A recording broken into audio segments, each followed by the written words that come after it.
Okay, very good afternoon everyone. कैसे हो आप लोग? फाइन, ओके ठीक है, स्टार्ट करें हम लोग। Issue for feature and reissue से स्टार्ट करें। निकाल लो जरा इंट्रोडक्शन, नॉर्मली है इसका कंपनी अकाउंट्स का, तो उसको आप घर पर पढ़ लेना एक बार।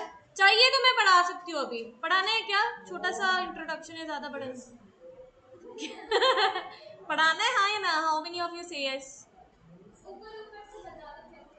कंपनी क्या होती है? कंपनी नॉर्मली बहुत सारे लोगों को इनकॉर्पोरेट करके बनती है। इनकॉर्पोरेट मतलब एक जगह आते हैं लोग, ठीक है ना? आप लोगों ने कंपनी एक्ट पढ़ा होगा? पार्टनरशिप के बाद है, पार्टनरशिप चल रहा है अभी। ओके ठीक है, तो उसके बाद में आप लोग कंपनीज एक्ट पढ़ोगे। चलो फिर तो मैं बता ही देती हूँ। कंपनीज एक्ट 2013, पहले 1956 हुआ करता था, अब इसको रिवाइज कर दिया है कब? 2013 में। क्या है इसका मतलब? Company means an incorporation of many people, या फिर एक सिंगल पर्सन, जो कि एक रजिस्टर्ड ऑथराइजेशन होती है, रजिस्टर्ड ऑर्गेनाइजेशन। बात समझ आई है? रजिस्टर्ड ऑर्गेनाइजेशन का मतलब क्या होता है? नहीं, जैसे कंपलसरी नहीं होता है रजिस्टर करवाना, बट अगर आपने रजिस्टर करवाया है उसकी वो जरूरत है। समझ आ रहा है? समझ आ रहा है ना? ओके। कंपनी के फीचर्स क्या होते हैं? कंपनी बहुत सारी टाइप्स की होती है, लेकिन कुछ फीचर्स होते हैं कंपनी के, जिसको हम बोलते हैं कंपनी कैसी होनी चाहिए? Top class. कैसी होनी चाहिए? Top class. आवाज आनी चाहिए। कैसी होनी चाहिए company? Top class. T for लिखो। कंपनी कैसी होनी चाहिए? ये ना मेथड है, मेमोरी टेक्निक है तुम्हारा। एम डॉट टी करके लिख लो। कंपनी कैसी होनी चाहिए? Top class. लिख लो, write down. T for transferability of shares. T for transferability of shares. Company के शेयर्स क्या होते हैं? ट्रांसफरेबल होते हैं, लेकिन कौन सी कंपनी के? पब्लिक कंपनी के, प्राइवेट कंपनी के नहीं। समझ आया? अच्छा, पब्लिक कंपनी और प्राइवेट कंपनी के बीच में डिफरेंस क्या होता है? नंबर ऑफ मेंबर्स और पब्लिक कंपनी कब बनती है? जब वो शेयर्स इश्यू कर सकती है। शेयर्स इश्यू कब कर सकती है? और उसके अलावा जब वो रजिस्टर करवाती है खुद को, जब वो स्टॉक मार्केट में लिस्ट करवा देती है, स्टॉक मार्केट में लिस्ट करवा देती है, that listed company is known as public company, and only public company can list their shares, not a private company. बात समझ आई? प्राइवेट कंपनी क्या होती है? जो लिस्ट करवा ही नहीं सकती बेटा, करवा ही नहीं सकती है, क्योंकि उसके नाम के आगे क्या लिखा है? Pvt dot. Pvt dot. Public company के नाम के आगे लिमिटेड लिखना होना चाहिए, एंड प्राइवेट कंपनी के आगे प्राइवेट लिखना होना चाहिए। समझ आ रहा है? इजी है, चाहे वो 1% कंपनी है, चाहे वो बहुत सारी मल्टीपल मेंबर्स कंपनी है। समझ आ रहा है? प्राइवेट कंपनी में क्या लिखा होना चाहिए? Pvt dot, that is private. Easy easy, okay. अच्छा, टॉप क्लास में हमने क्या लिखा अभी तक? T for transferability of shares. O for, write down, ownership अलग, membership अलग. Ownership is separate from membership. Ownership अलग, membership अलग. Ownership और membership में difference क्या है, मुझे बताएगा कोई? Okay, correct correct. ओनर्स जिसपे मैक्सिमम नंबर ऑफ शेयर्स या फिर मैक्सिमम परसेंटेज ऑफ शेयर्स हो। समझ आ रहा है? नहीं आ रहा है? एंड मेंबर्स, कोई भी member of the company. Easy, okay. Next क्या लिखना है? P. P is for perpetual succession. P is for perpetual succession. अरे इधर नहीं है, वही लिखो। Perpetual, PERPETUAL, succession, SUCCESSION। लिखा? What do you mean by perpetual succession? Correct correct. LIC क्या है? जिंदगी के साथ भी, जिंदगी के बाद भी। मतलब कंपनी चलती ही रहेगी अनलेस एंड अनटिल इसको स्टैट्यूटरी लिमिट में, या फिर कोई मतलब स्टैट्यूट आकर खुद इसको वाइंड अप नहीं कर देता, या फिर कोई और लॉ आकर इसको वाइंड अप नहीं कर देता। समझ आ रहा है? नहीं आ रहा है? तो कंपनी चलती ही रहेगी जिंदगी के साथ भी, जिंदगी के। स्पीक अप ना। इंसॉल्वेंट कौन होगा बेटा? कंपनी खुद ही इंसॉल्वेंट हो गई फिर तो डिसॉल्व ही होगी, ठीक है। लेकिन कंपनी इंसॉल्वेंट कैसे होगी? कंपनी इंसॉल्वेंट नहीं होती, ओनर्स होते हैं, ठीक है। हाँ अच्छा, आगे क्या लिखना था हमने? टॉप हो गया। अच्छा सी लिखो, क्या? Common seal, common seal, SEAL, seal, common seal. इसका मतलब क्या होता है? इसका मतलब क्या होता है? कॉमन सील का मतलब क्या होता है? सील का मतलब क्या होता है? थप्पा लगना। सील का मतलब क्या होता है? थप्पा लगना। कॉमन सील पहले के जमाने में, मतलब 2013 से पहले पहले इट वाज कंपलसरी कि हर एक कंपनी को कॉमन सील करा जाए, हर एक कंपनी को कॉमन सील दिया जाए। It is not compulsory now, it is just optional now, it is optional. पहले क्या था? कंपलसरी था। समझ आ रहा है नहीं आ रहा है? Now it is optional. Okay next, L is for limited liability. Very good, limited liability. किसकी लिमिटेड लायबिलिटी होगी? मेंबर्स की, मेंबर्स की limited liability of members. Excuse me, hello hello hello यार, वेरी, मैं आपसे बात नहीं करती हूँ अभी, okay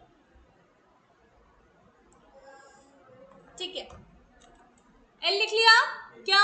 limited liability of members. इसका मतलब क्या है? मेंबर्स की लायबिलिटी लिमिटेड है up to the amount of shares they have bought sorry, and up to the amount they have invested in the company. बस खत्म, ठीक है ना? बस वहीं तक की उनकी लिमिटेड। अच्छा next, A is for artificial existence. Artificial existence, इसका मतलब क्या होता है? कंपनी की एग्जिस्टेंस क्या है? आर्टिफिशियल है in the eyes of law, लेकिन इस पर केस किया जा सकता है। अभी आप लोग लॉ में पढ़ोगे, कंपनी भले ही आर्टिफिशियल है, कंपनी खुद थोड़ी ना जाएगी कटघरे में खड़े होने के लिए। कभी देखा है किसी कंपनी को कटघरे में खड़े होते हुए कि जी ये फलाना ढिमकाना कंपनी खड़ी हुई है, इनसे पूछो जरा? नहीं होती है, कभी नहीं होती। We can not even imagine this thing, bless you, we can not even imagine this thing, तो नहीं होती है, राइट। बट कंपनी पर केस होता है। बात समझ आ रही है? अब तुम लोग बोलोगे मैम वो लड़ता कौन है, तो ये सारे क्वेश्चन सर से पूछना, ठीक है। Correct correct, all those things, जो भी लोग वहां से कंसर्न्ड है वो लोग लड़ेंगे उसका केस। समझ आ रहा है? Mainly board of directors.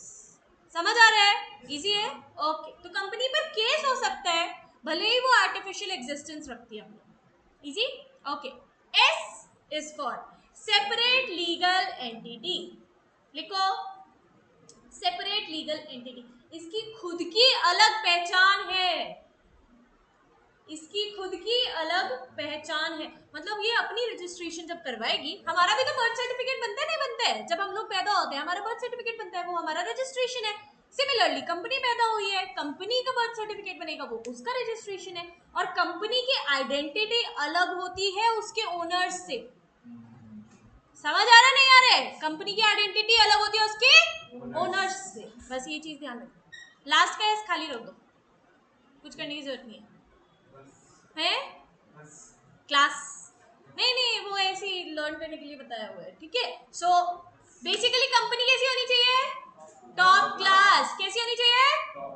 T is for transferability of shares, O is for ownership अलग, मेंबरशिप अलग, correct. P is for perpetual succession, company चलती जाएगी जिंदगी के साथ भी, जिंदगी के बाद भी। Next, C is for common seal. Is it compulsory? No, it is optional. Easy. L is for limited liability of members. A is for artificial existence. S is for separate legal entity and last का S खाली। Easy, okay great, please clap for yourself, you have done a great job. अच्छे से clap करो, अच्छे से, very good. चलो आ जाओ issue, forfeiture and re issue of shares पर। देखो जरा एक ओवरव्यू ले लेते हैं फटाफट से। Procedure for raising funds through equity. अब देखो, कंपनी के पास फंड्स की कमी है, उसको पैसा चाहिए, कहाँ जाएगी? पब्लिक के पास। कहाँ जाएगी? पब्लिक के पास। अब पब्लिक से पैसा कैसे मिलेगा? शेयर मार्केट के थ्रू, या तो शेयर्स या फिर डिबेंचर्स, या तो शेयर्स या फिर डिबेंचर्स, बोलेंगे सारे, ठीक है, ओके। प्रोसीजर देखो क्या क्या बोल रहे हैं, कह रहे हैं पहला तो इश्यू कर दो क्या, प्रॉस्पेक्टस। प्रॉस्पेक्टस में क्या होगा, एप्लीकेशंस डाली जाएंगी कि कितने कितने शेयर्स हम लोग इश्यू कर रहे हैं, समझ आया, कितने कितने शेयर्स हम लोग इश्यू कर रहे हैं पब्लिक के लिए। अब देखो शेयर्स अप्लाई होके हमें पता लगेगा कि कितने सब्सक्रिप्शन आए हैं। सब्सक्रिप्शन का मतलब कितने लोगों ने अप्लाई किए, समझ आ रहा है, कितने लोगों ने अप्लाई किए। अप्लाई कैसे होता है, देखो पहला full subscription, that is all the application money is received, all the application is received, सारा भी पैसा, सारे भी शेयर्स अप्लाई हो चुके हैं। इसका मतलब हमने 10,000 शेयर्स अगर मार्केट में डाले थे, 10 के 10,000 अप्लाई हो चुके हैं। इजी है, ओके। कितना होगा देखोगे, कह रहे हैं directors make allotment for shares apply. Directors allotment करेंगे, पहले तो फुल्ली सब्सक्राइब हो गया, अप्लाई कर दिया, एप्लीकेशन मनी रिसीव हो गए, उसके बाद अलॉटमेंट होगा, कौन अलॉट करेगा, डायरेक्टर्स अलॉट करेंगे, उसके बाद अलॉटमेंट मनी हमें रिसीव हो जाएगा, उसके बाद अलॉटमेंट मनी हमें रिसीव हो जाएगा। अच्छा ये दोनों में फर्क है, पहले कह रहे हैं कि डायरेक्टर्स अलॉट करेंगे, उसके बाद अलॉटमेंट मनी रिसीव होगा, इसका मतलब एप्लीकेशन मनी मिलने के बाद में ये प्रोसीजर ना, अच्छा एक और चीज ध्यान दो, ये प्रोसीजर ना पहले होता था, अब नहीं होता इतना, अब इतना फॉलो नहीं किया जाता, क्यों, क्योंकि अब सब कुछ ऑनलाइन है, अब सब कुछ डीमैट है, डीमटीरियलाइज्ड है, पहले मटीरियलाइज्ड होता था, समझ आ रहा है नहीं आ रहा है, इज इट क्लियर। तो आप सब कुछ डीमटीरियलाइज्ड है, ये पहले के जमाने का होता था, बट अभी भी इसी तरीके से कंपनीज अपने आप को चलाती हैं, कंपनीज अभी भी इसी तरीके से अपनी जो अकाउंट्स है उनको मेंटेन करती है, समझ आ रहा है, is it clear, is it clear, okay great. कह रहे हैं अलॉटमेंट होगी पहले, अलॉटमेंट मनी रिसीव होगा बाद, ठीक है, उसके बाद हम लोग कॉल्स बनाएंगे और कॉल्स के मनी भी हमें मिलते रहेंगे। कॉल्स मतलब हम लोग थोड़ा थोड़ा करके पैसा मंगवाते रहेंगे, उसके बाद हमें पैसे मिलते रहेंगे। I think this is very much understood to everyone, है ना, सभी को पता है। नेक्स्ट आते हैं अंडर सब्सक्रिप्शन। इसका मतलब होता है 10,000 के शेयर्स डाले थे, लेकिन हमें 9,000 सब्सक्राइब हुए। अब 9,000 सब्सक्राइब हुए तो पहले ये देखना है कि क्या वो 90% ऑफ द टोटल सब्सक्रिप्शन है, बिल्कुल है। अगर नहीं है, मतलब अगर है तो फिर तो क्या ही बात है, फिर तो सेम प्रोसीजर चलेगा कि उसके बाद भी डायरेक्टर्स क्या करेंगे, अलॉट करेंगे, उसके बाद अलॉटमेंट मनी रिसीव होगा, उसके बाद हमें कॉल्स बुलानी पड़ेगी और फिर कॉल का पैसा रिसीव होगा, इजी। बट अगर वहां पर हम लोगों को मिनिमम सब्सक्रिप्शन नहीं मिला है, 89% मिला है, 90% नहीं मिला, 1% मिल गया या कुछ भी मिल गया, मतलब 90% नहीं मिला, उससे 1% भी कम है, तो भी पैसा क्या करना पड़ेगा, वापस करना, रिफंड, समझ आ रहा है, समझ आ रहा है। 1% में भी अगर चूक है, 0.5% में भी अगर चूक है, बेटा पैसा वापस करो, is it clear everyone, okay great. Next में कह रहा है ओवर सब्सक्राइब हो गया, इसका तो बहुत ही इजी है, क्या है, प्रोराटा कर दो, खत्म बात, प्रोराटा कर दो, खत्म बात, और उसके बाद फिर अलॉटमेंट मनी ले लो और कॉल्स बुला, इजी, ओके। अब देखेंगे कैसे कैसे होता है। कह रहे हैं shares issued at face value. Face value क्या होता है, इंट्रिंसिक वैल्यू, क्या 10 का था 10 में आया, correct, that is shares issued at face value. Face value क्या होता है, उसका इंट्रिंसिक वैल्यू, पहला वैल्यू, ठीक है, ओके। कह रहे हैं शेयर्स को इश्यू किया कैश में, उसमें अगर फेस वैल्यू हुआ तब तो क्या ही बात है, बट अगर प्रीमियम हुआ तो कहाँ जाएगा, सिक्योरिटीज प्रीमियम रिजर्व में, सिक्योरिटीज प्रीमियम रिजर्व अकाउंट, समझ आया, okay. Drink water everyone.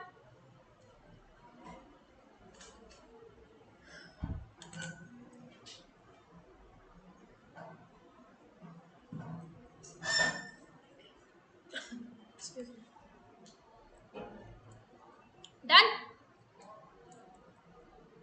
Okay खुशी, ड्रिंक वाटर बेटा, ऑलराइट, पक्का, अच्छा ठीक है, ओके ठीक है। नेक्स्ट क्या है, capital funding process for different types of business forms can be summarised as follows. कहाँ कहाँ से उनकी कैपिटल फंडिंग आ सकती है, कह रहे हैं बिजनेस ऑर्गेनाइजेशन को कहाँ से पैसा मिल सकता है, सोल प्रोप्राइटरशिप से, पार्टनरशिप से एंड कंपनी से। ओनरशिप, बिजनेस ऑर्गेनाइजेशन की अगर ओनरशिप है, सोल प्रोप्राइटरशिप में ओनरशिप किसके पास होती है, प्रोप्राइटर की, खुद की अपनी। पार्टनरशिप में पार्टनर्स की होती है, कंपनी में शेयर होल्डर्स की होती है। हमें मेनली कंपनी का देखना है कहाँ से उसका पैसा है। टाइप ऑफ कैपिटल कैसी होती है, सोल प्रोप्राइटर का तो खुद का पैसा लगा है, अपना पैसा लगा है, उसको कैपिटल बोलेगा। पार्टनर्स का पार्टनर का पैसा लगा है तो पार्टनर की कैपिटल होगी, और शेयर्स के टाइम पर, कंपनी के टाइम पर शेयर होल्डर्स का पैसा लगा है तो शेयर कैपिटल बोलोगे। समझ आया? ओके। लायबिलिटी कितनी है ओनर्स की? पहले वाले में तो अनलिमिटेड, वो तो अपने घर का भी पैसा निकाल देगा। सोल प्रोप्राइटर में तो अपना घर का भी पैसा लगा देगा। पार्टनरशिप में अनलिमिटेड, वो भी अपने घर का पैसा लगा सकते हैं। एलएलपी में नहीं होता है ऑफ कोर्स, बट पार्टनरशिप में तो होता है ना। LLP have you right? नहीं पढ़ा? कंपनी के बाद पढ़ोगे। Okay okay. तो एलएलपी में लिमिटेड लायबिलिटी, क्योंकि उसके नाम से पता लग रहा है लिमिटेड लायबिलिटी है ना, तो वो तो लिमिटेड है लायबिलिटी। पार्टनरशिप में अनलिमिटेड होती है, लेकिन कंपनी में लिमिटेड होती है।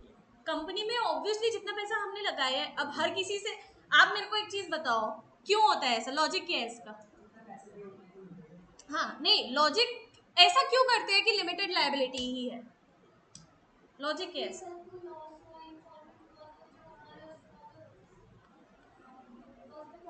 प्रैक्टिकली सोचकर बताओ जरा। फॉर एग्जाम्पल रिलायंस इंडस्ट्रीज है, रिलायंस इंडस्ट्रीज का शेयर्स लिस्टेड है। अब वो तो दुनिया भर ने खरीद रखा होगा ना, दुनिया भर ने खरीद रखा होगा, मैंने भी खरीद रखा है, आपने भी खरीद रखा है। अब एक एक को पकड़ने जाएं at the time of loss, तो हर किसी की अनलिमिटेड लायबिलिटी तो पता नहीं कितनी बड़ी कंपनी हो जाएगी वो तो। समझ आ रहा है नहीं आ रहा है? अगर 10,000 बंदों ने भी उसके शेयर्स को खरीद रखा है और 10,000 बंदों से भी बोलेंगे कि भैया तुम्हारी तो अनलिमिटेड लायबिलिटी हो गई, तो उनके घरों के एसेट्स लगने शुरू हो जाएंगे। बात समझ आ रही है नहीं आ रही है? कितनी बड़ी कंपनी हो जाएगी फिर तो इलॉन मस्क को भी पीछे छोड़ देगा वो। लॉजिक समझ आ रहा है इसका पीछे? तो ये इसीलिए लिमिटेड लायबिलिटी होती है, क्योंकि हर किसी इंसान को हम नहीं पकड़ सकते कि सर आप भी दीजिए अपने घर से, आप भी दीजिए अपने घर से। नहीं, जितना लगाया है दैट इज इनफ। समझ आया? क्योंकि हम तो एक टाइप का लोन ही मांग रहे हैं ना लोगों से, वो तो है ही फंड रेजिंग का तरीका। Is it clear everyone? Sure? Practical example है ये, ठीक है? ओके नेक्स्ट, शेयर कैपिटल पर आ जाते हैं। दो टाइप की शेयर कैपिटल्स अभी आपको स्क्रीन पर दिख रही है। कह रहा है ऑथोराइज्ड शेयर कैपिटल, जिसको हम नॉमिनल कैपिटल भी बोलते हैं, और दूसरा होता है इश्यूड शेयर कैपिटल। ऑथोराइज्ड का मतलब क्या होता है? Correct correct. कंपनी ने अपनी कंपनी के बहुत छोटे छोटे टुकड़े करके 1,00,000 शेयर्स बना दिए, छोटे छोटे टुकड़े 1,00,000 शेयर्स बना दिए। अब उसी को ऑथराइज यानी कि रजिस्टर करवा दिया। क्या वो सारे 1,00,000 उसको एक ही बारे में करेगा? नहीं, वो थोड़े थोड़े करके कर सकता है। 1,00,000 को सारे एक साथ भी कर सकता है और 1,00,000 को टुकड़ों में भी बांट सकता है। टुकड़ों में बांट के इश्यू कर दे।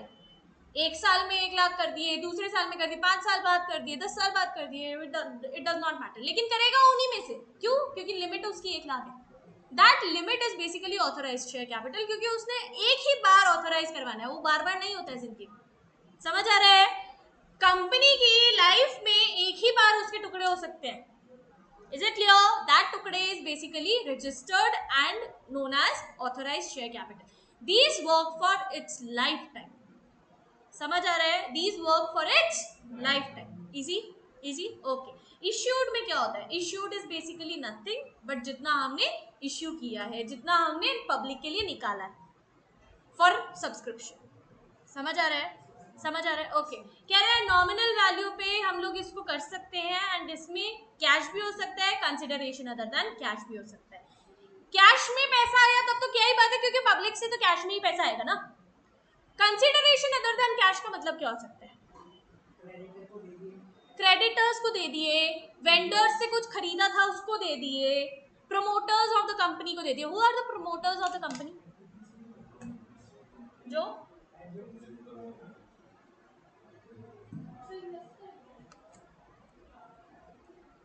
सोचो। ओके, अगर आप लोगों को लिजर्ड से डर नहीं लगता है तो it's okay, but otherwise it is above you. हाँ हाँ, आई एम स्केर्ड इसलिए बताया। हाँ no, actually I am not scared, but मुझे पसंद नहीं है बस लिजर्ड। हाँ नहीं, पता नहीं, कुछ नहीं कह सकते, बट अजीब सी लगती है बस, थोड़ा सा होता है कुछ रोंगटे रोंगटे से ना। शिवम, तुम्हारा नेक्स्ट टेस्ट मेरे ही हाथ में है, देखना अभी। Okay, consideration other than cash की बात कर रहे थे, प्रमोटर्स की बात कर रहे थे। Look over everyone. Oh God. सुनती है तुम्हारी फालतू है वो। हाँ मैनिपुलेट कर रहे हो उसको। नहीं नहीं वो खिड़की की साइड जाएगी। चलो जाने दो। ओके ओके उसे जाने दो अपने घर जा रही है वो। सुन बोलो कहाँ थे हम लोग? प्रमोटर्स ऑफ द कंपनी पे। प्रमोटर्स ऑफ द कंपनी क्या होते हैं? प्रमोटर्स बेसिकली वही जो आपने बताया एडवर्टाइजमेंट जो करवाते हैं। दूसरा एक और चीज होती है फॉर एग्जाम्पल कई बार ना कंपनी के जो शेयर्स होते हैं ना कंपनी उनको पब्लिक तक पहुंचाने में या उनको बेचने में नासफल हो जाती है, असफल हो जाती है। वो क्या करते हैं वो खुद खरीदते हैं एंड देन वो लोग एक एक करके बांटना शुरू करते हैं, बेचना शुरू करते हैं। ब्रोकर टाइप्स एक टाइप का समझ आया? So those are the promoters of the company. समझ आया? एंड वो लोग भी बदले में शेयर्स ले सकते हैं हमसे। हम बोलेंगे भैया पेमेंट ऐसे ही कर लेते हैं, चलो शेयर्स ले लो, तो हमने शेयर्स में पेमेंट कर दी उनको। Is it clear? Easy? Okay great. Next others भी बोल रहे हैं वो उसी के साथ साथ। अच्छा जो शेयर्स इश्यू नहीं किए गए अभी तक वो क्या होंगे? अनइश्यूड। इतना तो इजी है ना। Next subscribe share capital. Subscribe share capital क्या है? जो पब्लिक ने ऑलरेडी सब्सक्राइब कर लिया, जिनके लिए अप्लाई कर लिया पब्लिक ने। अनसब्सक्राइब जो अभी तक नहीं किया, जो अभी भी सब्सक्राइब होने से रहते हैं। अंडर सब्सक्रिप्शन के अंदर आते हैं वो, अंडर सब्सक्रिप्शन के अंदर आते हैं वो। ठीक है नेक्स्ट कह रहे हैं called up share. Called up share capital क्या है? कॉल्ड अप का मतलब क्या है? जो हमने बुलवाया है, जो हमने बुलवाया है। पेड अप का मतलब है जो हमने बुलवाया है लेकिन उन्होंने पे कितना किया। समझ आ रहा है? कॉल अप मतलब कंपनी ने कितना बुलवाया है और पेड अप मतलब शेयर होल्डर्स ने कितना पे किया है। दोनों में फर्क हो सकता है। Is it clear? Is it clear? Okay next. अच्छा पेड अप में भी हमने कॉल अप कर दिया था। फॉर एग्जाम्पल 10 रुपए का शेयर था, हमने 8 रुपए तक बुला लिया लेकिन शेयर होल्डर्स ने 5 रुपए दिया, बाकी के 3 रुपए नहीं दिए। That is known as calls in arrears ना। वो अनपेड है बेटा, वो कॉल अनकॉल्ड नहीं है। कॉल तो हमने कर दिया क्योंकि 8 रुपए तक पूरा पूरा कॉल कर चुके हैं हम। बात समझ आ रही है? 8 रुपए तक पूरा पूरा कॉल कर चुके हैं, 5 रुपए उन्होंने दे दिए, that is paid up. 3 rupees they have not done, that is unpaid. Unpaid का मतलब क्या हुआ? Calls in arrears. अनपेड का मतलब क्या हुआ? Calls in arrears. ये चीज ध्यान रखना एग्जाम्स में, ठीक है ना? हाँ next is your reserve share capital. Very very very very very important topic, mark it as a 5 star topic and इसको पढ़ो अभी। कह रहा है as per section 65 of the companies act 2013 a company में decide by passing a resolution क्या that a certain portion of it subscribed uncalled capital, यानी कि ऐसा सब्सक्राइब्ड कैपिटल जो कि अभी भी हमने बुलवाया नहीं है, उसका कुछ portion shall not be called up, उसको बुलवाएंगे ही नहीं। 8 रुपए बुलवा लिए, 2 रुपए अभी तक नहीं बुलवाए, उसको जिंदगी भर तक की नहीं बुलवाएंगे। कब तक? Until the event of winding up. Until the event of winding up, जब तक कंपनी बंद नहीं कर रहे तब तक वो 2 रुपए बुलवा ही नहीं रही। बात समझ आ रही है? बात समझ आ रही है? आगे क्या कह रहा है? Portion of the uncalled capital which a company has decided to call only in the case of liquidation of the company. मतलब लिक्विडेशन क्या, खत्म ही हो रही है कंपनी, ठीक है ना? इस कैपिटल को क्या बोलते हैं? Reserve capital. क्या बोलते हैं? Reserve capital. याद रखना कैपिटल रिजर्व और रिजर्व कैपिटल डिफर करते हैं। Reserve capital and capital reserve differ from each other. ये मार्क कर लो बुक में, बहुत इंपॉर्टेंट है क्योंकि बच्चे इसके बारे में गलत गलत लिखकर आ जाते हैं। ठीक है क्या? रिजर्व कैपिटल समझ आया? जो जिंदगी भर तक नहीं बुलाएंगे until the event of liquidation of the company, winding up of the company. लेकिन कैपिटल रिजर्व क्या है? It is a part of reserves and surplus. समझ आया? कौन से रिजर्व्स हैं ये? It refers to those reserves which are not available for declaration of dividend. हम इनसे डिविडेंड नहीं डिक्लेयर करेंगे, ये चीज ध्यान रखना, इनसे डिविडेंड नहीं डिक्लेयर करेंगे। कैपिटल रिजर्व से हम लोग अपने डिविडेंड को रिजर्व वो क्या कह रही हूँ डिक्लेयर नहीं कर सकते। रिकवर क्या? लॉस को, लॉस को रिकवर तो करोगी बाद में, बट अभी आप वो तो रिजर्व्स एंड सरप्लस से करोगे ना, वो तो रिजर्व्स एंड सरप्लस से करोगे जो भी आपका लॉस होगा। आपकी 3 चीजें होती है, क्या होती है बेटा? वो पोर्शन होगा उसका, वो पोर्शन होगा उसका भी। रिजर्व एंड सरप्लस ऑलरेडी हमारे पास 20,000 का पड़ा है, उसमें से भी हमने कुछ पोर्शन निकाल दिया। फॉर एग्जांपल 18,000 निकाल दिया, 18,000 8,000 निकाल दिया। 8,000 इज बेसिकली कैपिटल रिजर्व, उसको हम लोग डिविडेंड डिक्लेयर के लिए नहीं यूज करेंगे, रिजर्व्स एंड सरप्लस में जो पड़ा है उसमें से करेंगे। तो मतलब बांटेंगे नहीं, उसका ऐसे डिविडेंड नहीं बांटेंगे ना, उसका डिविडेंड नहीं बांटेंगे। समझ आ रहा है? जो रिजर्व कैपिटल है, रिजर्व कैपिटल तो बुलाया ही नहीं ना हमने, आया ही नहीं, वो तो रिजर्व में कैपिटल है। देखो दोनों में फर्क समझो, मैं बोल रही हूँ। हाँ, रिजर्व कैपिटल एसेट साइड आप ये समझ सकते हो बिल्कुल, लेकिन ये आएगी नहीं, ये बुक्स में ऐसे आती नहीं, क्योंकि ये अभी हमने कॉल ही नहीं किया ना, तो अभी करने की जरूरत ही नहीं है इसको, ठीक है ना। तो अभी करने की जरूरत नहीं है, क्योंकि हम इश्यूड कैपिटल नहीं लिखते ना, सब्सक्राइब कैपिटल ही लिखते हैं अपने लायबिलिटीज में, तो अभी लिखने की जरूरत ही नहीं है उसको। समझ आ रहा है? वो it will not come on asset side as well, कहीं नहीं आएगी, ठीक है। अच्छा है, नहीं कहीं नहीं, कहीं नहीं होगा। अच्छा, अरे बाद में देख लेना छिपकलियां, छिपकलियां देख रहे हो बाहर की तरफ वाली, कोई बात नहीं, बाद में देख लेना। अरे ठीक है, ओके, क्या बोल रही थी मैं, कैपिटल रिजर्व ना। हाँ, तो इससे आप लोग डिविडेंड डिक्लेयर नहीं करोगे, ठीक है। अच्छा, मैं दोनों में फर्क इसलिए समझा रही हूँ, ये ध्यान रखना, कैपिटल रिजर्व आता है क्वेश्चन में, रिजर्व कैपिटल नहीं आता क्वेश्चन, वो निकालना पड़ता है।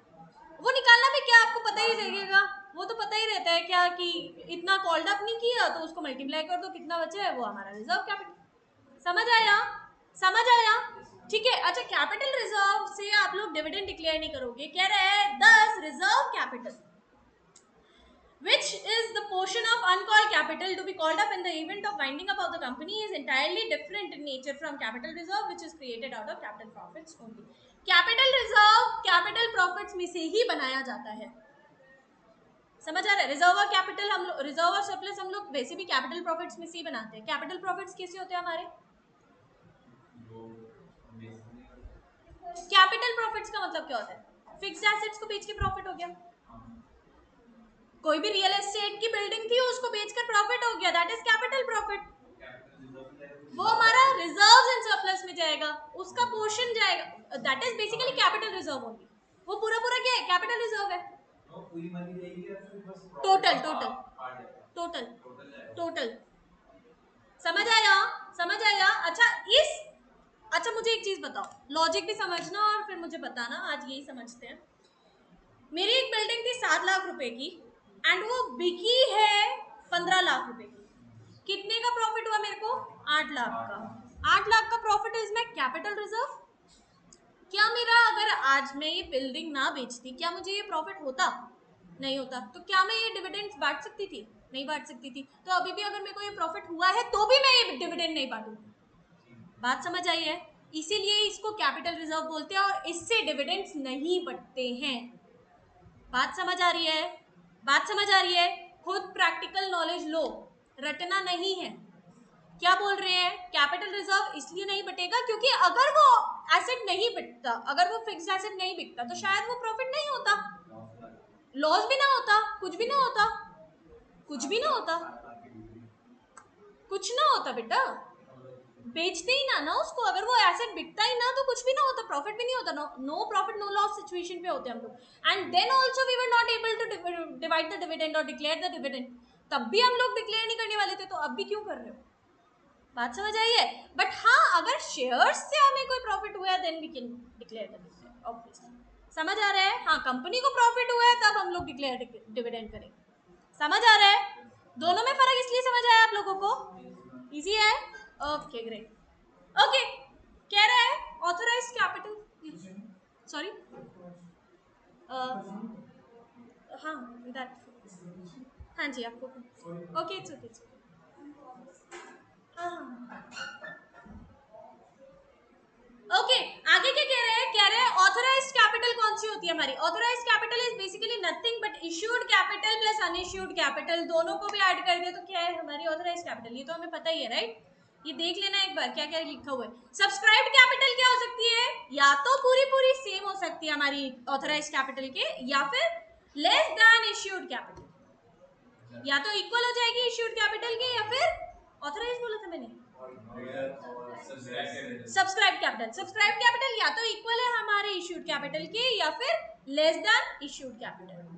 बड़ी भी हो सकती है, बड़ी तब हो सकती है जब हमारे क्या कहते हैं ओवर सब्सक्राइब हो जाएंगे। फॉर एग्जाम्पल LIC के केस में अभी ऐसा हुआ था, LIC के जो शेयर्स थे उनको ओवर सब्सक्राइब कर लिया गया था, फिर उसके बाद उसको प्रो राटा में अलॉट किया गया। समझ आया? तो कितनी बड़ी कंपनी है सोचो, ठीक है। ओके, नेक्स्ट आगे क्या कह रहे हैं कॉल्ड अप कैपिटल कौन सी है, paid up capital plus calls in arrears, अगर कोई है तो माइनस करोगे कॉल्स इन एडवांस। नहीं, कभी नहीं, वो तो फिर कंपनी के उससे ही रॉन्ग हो जाएगा ना, पार्ट पे ही रॉन्ग हो जाएगा।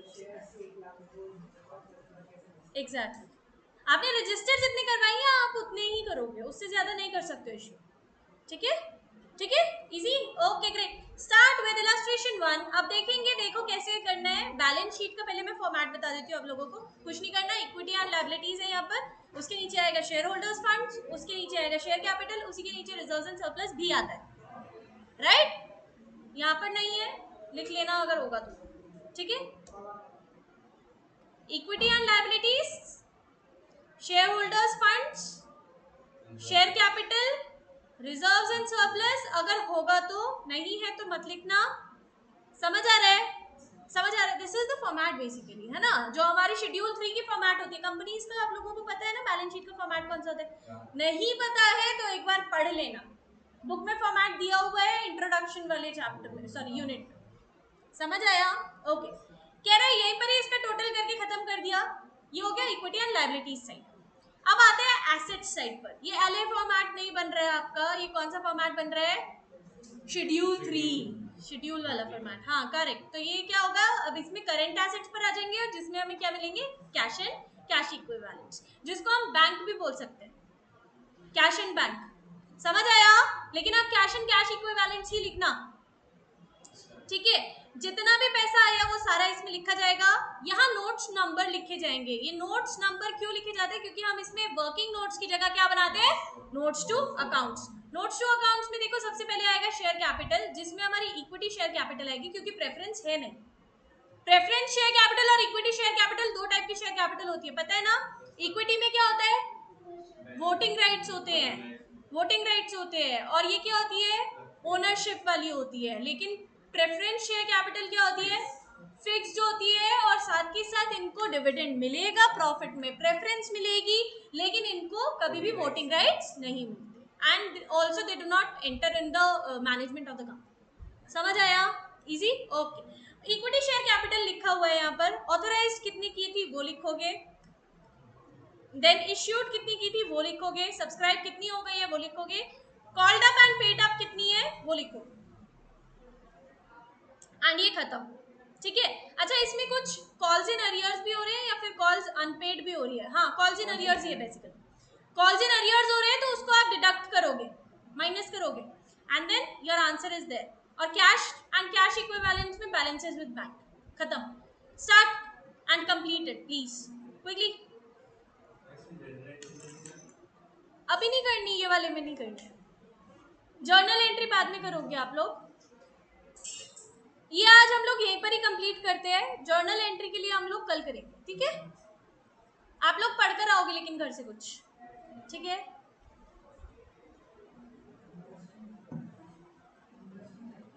बहुत इंटरेस्टिंग है। हाँ जी, पहले नोट्स टू अकाउंट्स बनेंगे, फिर बैलेंस शीट बनेगी।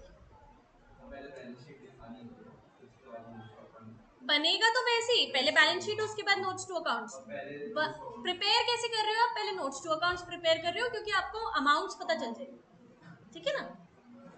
जैसे वर्किंग नोट्स बना लेते हैं हम लोग बाद में, वैसे करो, ठीक है। Is this chapter interesting? मजा आ रहा है? नहीं आ रहा है? आ रहा है, नहीं आ रहा है? ओके ठीक है, ओके। हम लोग इसको आज यही कंप्लीट करेंगे इस वाली यूनिट को, एंड कल से हम लोग इसके जो जर्नल एंट्रीज है वो करेंगे, उसके बाद फिर डिबेंचर्स भी करेंगे, ठीक है। Okay okay.